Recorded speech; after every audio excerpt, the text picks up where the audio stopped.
친구들, 가정에서 드리는 온라인 예배 시간이에요. 오늘도 멋진 예배자가 되기 위해 함께 준비해봐요. 주변을 깨끗하게 정돈하고 단정한 옷으로 갈아입어요. 성경책과 찬송가, 헌금을 준비해요. 누워있거나 간식을 먹지 않도록 약속해요. 바른 자세로 예배에 집중해요. 찬양 시간에는 기쁜 마음으로 일어나서 찬양해요. 성경 말씀은 큰 목소리로 함께 따라 읽어요. 설교가 끝나고 기도 후에는 큰 소리로 아멘해요. 아멘. 준비한 헌금은 따로 적은 통이나 성경책에 모아두었다가 교회에 출석할 때 드려요. 광고도 잘 듣고 기억해두세요. 한 주 동안 오늘 배운 말씀을 따라 살기로 약속해요. 그럼 예수님과 함께 기쁘고 행복한 예배 시간이 되기를 바라요. 반갑습니다, 친구들. 하나님께 예배하기 위해 모인 여러분 모두를 환영하고 축복합니다. 여러분, 오늘부터 우리는 대림절을 기념하여 예배를 드립니다. 대림절이 무엇이냐고요? 예수님께서 태어나신 날을 성탄절이라고 부르고, 그렇게 성탄절의 앞에 있는 4번의 주일을 기념하면서 이 땅에 오신 예수님을 기념하는 기간을 의미하죠. 이 기간을 대림절, 대강절, 강림절이라고도 부릅니다. 그럼 그 첫 번째 시간을 함께 시작해 볼까요? 예배 시작합니다.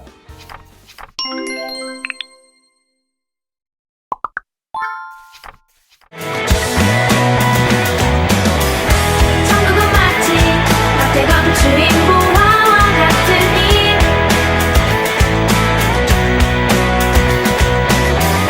사람이 이를 발견하니 숨겨두고 기뻐하며 돌아가 자기의 소유를 다 팔아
우리를 언제나 사랑하시는 하나님, 주님께 예배드릴 수 있게 해주셔서 감사드립니다.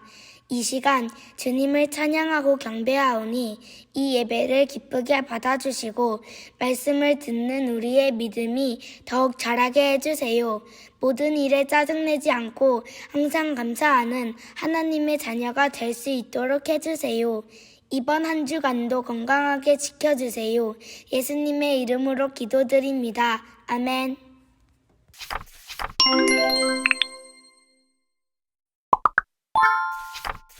오늘 우리에게 주신 하나님의 말씀은 마태복음 2장 2절입니다. 유대인의 왕으로 나신 이가 어디 계시냐? 우리가 동방에서 그의 별을 보고 그에게 경배하러 왔노라 하니. 아멘.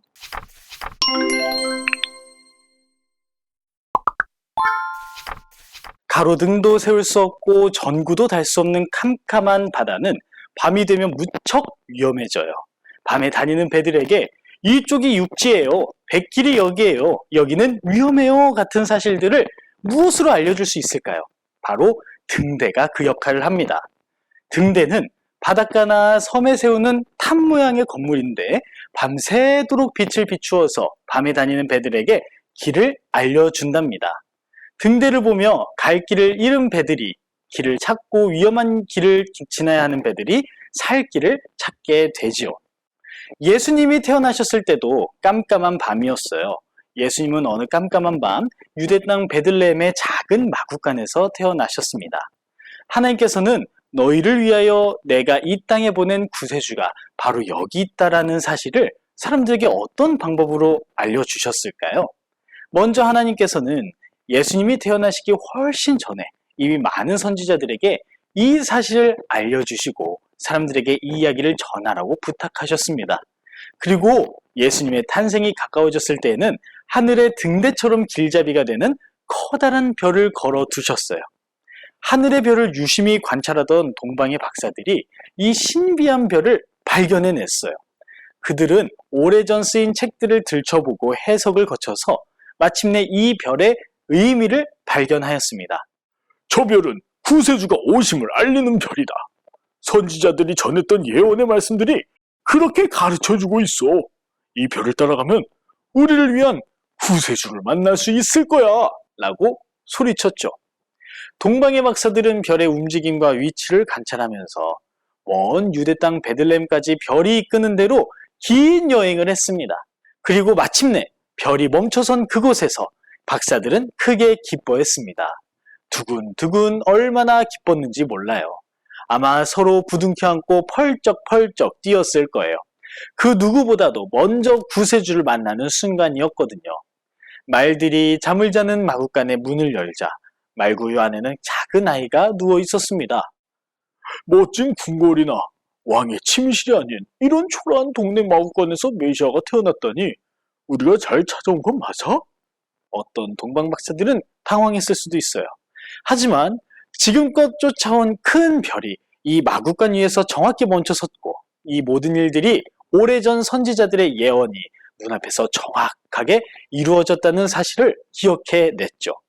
동방 박사들은 구세주에게 바치기 위해 준비한 귀한 선물을 아기 예수님께 드렸어요. 그리고 이 땅에 오신 하나님의 아들 앞에 엎드려 경배했습니다. 눈으로 보고도 믿을 수 없는 기쁘고 놀라운 일이었어요. 동방 박사들이 눈으로 본 것은 하나님의 약속 그 자체였기 때문입니다. 이 땅에 메시아를 보내주겠다고 약속하셨던 하나님께서 그 말씀하신 대로 예수님을 이 땅에 보내주셨거든요. 박사들은 아기 예수님을 바라보며 우리를 구원하기로 결정하신 하나님의 마음을 보았습니다. 예수님의 탄생이 하나님이 우리를 사랑하신다라는 가장 강력한 증거가 되었죠. 사랑하는 여러분도 예수님의 탄생 속에 담긴 하나님의 사랑을 깨닫기를 바라요. 하나님이 여러분을 얼마나 사랑하시는지 보십시오. 아무리 친하고 아끼는 사이라고 해서 아플 때 자신이 대신 아파줄 수 있는 사람도 또 그러려고 하는 사람도 없어요. 그런데 사람보다 더 위대하시고 강하실 뿐만 아니라 죄가 전혀 없으신 하나님께서 직접 인간이 되셔서 오셨습니다. 죄에 빠져 죽을 수밖에 없는 연약한 인간, 우리를 구원하시기 위해 말이에요. 그분이 바로 우리 예수님이십니다. 예수님은 우리가 아파하고 슬퍼할 때마다 차라리 내가 너 대신 아파야 하는데 라고 안타까워하셨어요. 죄에 갇혀서 평생을 죄의 노예로 살다가 죽을 수밖에 없는 우리의 모습을 보시고 나도 너희처럼 사람이 되어서 내가 대신 고통을 받고 죄에 갇혀있는 모든 사람을 죄의 감옥에서 풀어주고 싶다라고 마음 아파하셨죠. 그러고는 그 마음을 가지고 정말 우리처럼 인간의 모습으로 이 땅에 오셨습니다. 그렇기에 동방박사들이 경배했던 예수님은 하나님의 약속 그 자체였고 하나님의 사랑 그 자체였습니다. 예수님은 어쩌다 우연히 이 세상에 오신 게 아니에요. 우리를 끔찍이 사랑하셔서 우리를 구원하시려고 이 세상 속으로 뛰어들어오신 거예요. 오늘 동방박사들의 경배를 받으신 아기 예수님을 통해서 우리가 한 가지 사실을 꼭 기억했으면 좋겠습니다. 예수님은 우리를 사랑하셔서 하나님의 약속을 이루시기 위해 이 땅에 오셨다는 것을 말이죠. 그 사랑을 기억하는 우리 모두 되기를 바랍니다. 함께 기도하겠습니다. 우리를 사랑하셔서 예수님을 이 땅에 보내주신 하나님 감사합니다. 동방박사들처럼 우리도 아기 예수님께 경배를 드립니다. 우리를 구원하시기 위해 이 땅에 오신 예수님을 우리가 믿고 우리를 위해 예수님을 보내주신 하나님의 사랑도 우리가 믿습니다. 하나님의 마음을 깨달아 알고 예수님을 더욱 사랑하도록 큰 믿음을 허락해 주세요. 예수님의 이름으로 기도합니다. 아멘. 함께 찬양하면서 정성스럽게 준비한 예물을 하나님께 드리겠습니다.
우리가 드린 헌금을 놓고 함께 기도하겠습니다. 하나님, 우리의 정성을 담아 예물을 드립니다. 우리의 예물을 받아주시고 이 예물을 하나님의 귀한 일에 사용하여 주시고 이 예물을 드리는 손길들을 기억해 주셔서 주님의 것으로 채워주세요. 예수님의 이름으로 기도합니다. 아멘.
자, 우리 친구들 오늘 예배 잘 드렸나요? 하나님께서는 우리에게 약속하시고 그 약속을 지키시는 분이세요. 아들 예수님을 우리에게 보내주시겠다는 가장 소중한 약속까지도 지켜주셨죠. 덕분에 우리가 구원을 받게 되었어요. 오늘 함께 나눈 말씀을 기억하면서 동방박사가 마구간에 찾아오는 장면을 그림으로 그려보면 어떨까요? 아기 예수님을 찾고 기뻐했던 동방박사들처럼 우리도 예수님을 보내주신 하나님께 기뻐하며 감사하길 바랍니다. 그럼 한 주도 잘 지냈다가 다시 만나겠습니다. 다음 주에 만나요. 안녕. 11월 27일 주일부터 4주 동안 예수님을 기다리는 대림절이 시작되어요. 대림절 묵상집, 대림절 기다림 한 스푼과 함께 예수님을 기다려요. 자세한 내용은 더보기의 링크를 참고해주세요.